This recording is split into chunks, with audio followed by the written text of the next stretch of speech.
আসসালামু আলাইকুম। আমি শারমিন আক্তার বলছি। আশা করছি আপনারা সবাই ভালো আছেন।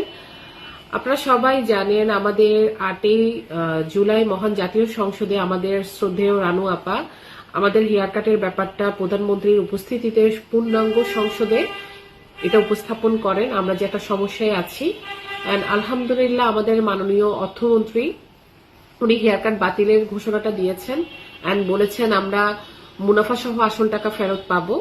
তারই ধারাবাহিকতা হিসাবে আমরা অপেক্ষা করছি প্রজ্ঞাপনের জন্য। আমরা বিভিন্নভাবে বিভিন্ন কর্মসূচির মাধ্যমে আমরা সরকার প্রধান যারা আছেন তাদেরকে রিকোয়েস্ট করেছি ওনারা যেন অফিসিয়াল ভাবে হেয়ার কাট বাতিলের একটা প্রজ্ঞাপন আমাদেরকে দিয়ে দেয়। এন্ড আপনারা শুনেছেন যে অলরেডি আমাদের এই প্রজ্ঞাপনের ব্যাপারটাতে সাইনিং হয়ে গিয়েছে, এখন যা সময়ের অপেক্ষা। তো আপনারা ইনবক্সে অনেক প্রশংসা করছেন, অনেক বেশি আপনারা সাধুবাদ জানাচ্ছেন, এটা আমি মনের অন্তরস্থল থেকে আপনাদের সবাইকে ধন্যবাদ জানাই। বাট আমি শুধু বলতে চাই যে কোনো কাজের জন্য একটু সময় রাখতে হবে, একটু সবর রাখতে হবে। হ্যাঁ, সবর যদি আমরা না রাখি, একটা কাজ যখন খুব তাড়াতাড়ি হয়ে যায়, একটা কাজ যেটা আপনি খুব তাড়াতাড়ি পাবেন সেই কাজের কিন্তু আপনি অত বেশি স্যাটিসফ্যাকশনটা পাবেন না। বাট যে কাজটা একটু সময়ে আসে, যত কষ্ট করে আপনি পাবেন, যত ধৈর্যের ফল হিসেবে আপনি এটা পাবেন, তখন দেখবেন ওই কাজের প্রতি মানুষের একটু যত্নটা বেশি থাকে। তো আমরা আশা করছি আগামী এক সপ্তাহে, যেটা আমরা শুনেছি আগামী এক সপ্তাহের মধ্যে আমরা অফিসিয়াল যে একটা প্রজ্ঞাপন আসার কথা সেটা আমরা পেয়ে যাব। অ্যাটলিস্ট আমি বলবো 14 দিন আপনারা হাতে সময় রাখবেন, অস্থির হবেন না, একটু ব্যাংকের সাথে থাকবেন। আমরা আসলে সমাধানে বিশ্বাসী ছিলাম। আমরা বারবার বিভিন্ন কর্মসূচির মাধ্যমে সরকারকে জানাতে চেয়েছি যে আমরা সমাধানে বিশ্বাসী, আমরা রাজপথের আন্দোলন চাই না, আমরা ব্যাংকের বিরুদ্ধে না, আমরা কোনো অফিসারদের বিরুদ্ধে না।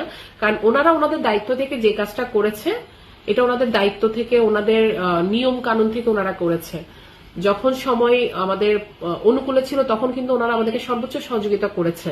সো আমরা কোনো ব্যাংকের অফিসারদের বিরুদ্ধে না, আমরা শুধু এই রুলস রেগুলেশনের বিরুদ্ধে ছিলাম। এই যে হেয়ার কাটে যে একটা জুলুম আমাদের উপরে গত যে গভর্নর ছিলেন মনসুর সাহেব, উনি আমাদের উপরে আরোপ করেছেন, এই একটা যে হেয়ার কাটের বিরুদ্ধে যে আমাদের এই 8-9 মাসের যুদ্ধ, এই 2 বছরের যে একটা ব্যাংকিং যে সমস্যা, লেনদেনের সমস্যাতে আমরা আছি, আমরা সেটার আসলে বিরোধিতাই ছিলাম।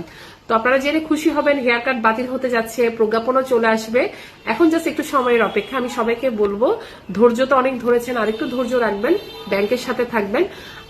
আমি এই ভিডিও, আমি জানি না ঊর্ধ্বতন যারা কর্মকর্তা আছেন তারা আমার ভিডিও দেখেন কিনা, আশা করছি আপনারা দেখেন, কারণ আমি জানি আপনারা বিভিন্ন জায়গা থেকে, আমি আসলে এটা আসে যে আপনারা আমাদের এই ভিডিওগুলো আপনারা দেখেন, সবাই সবকিছু মানে মানে যেটা আমি শুনেছি যে আসলে প্রতিটা কর্মস্থলের মানুষ আমাদের এই আন্দোলনের পক্ষে ছিল। হয়তোবা তারা তাদের কাজের কারণে, তাদের দায়িত্বের জন্য হয়তো সামনে থেকে ফ্রন্ট লাইনে এসে কিছু করে নাই, বাট সবাই দোয়া করেছে, সবাই আসলে চেয়েছে এই হেয়ার কাটটা বাতিল হয়ে যাক।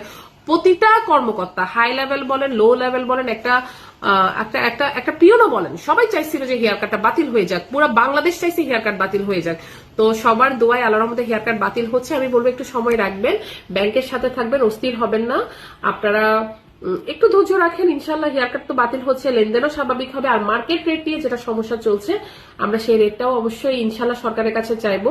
আমরা সরকারের দৃষ্টি আকর্ষণ করে বলতে চাই, আপনারা যদি নতুন গ্রাহককে আনতে চান, এই ব্যাংকগুলোকে দাঁড় করাতে চান, আপনারা সরকারি বিলগুলো এই ব্যাংকের মাধ্যমে পাস করাবেন।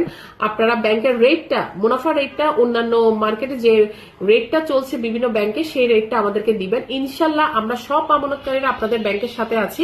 আমরা একদিনে টাকা তুলবো না, আমাদেরকে লেনদেনটা স্বাভাবিক করে দিবেন।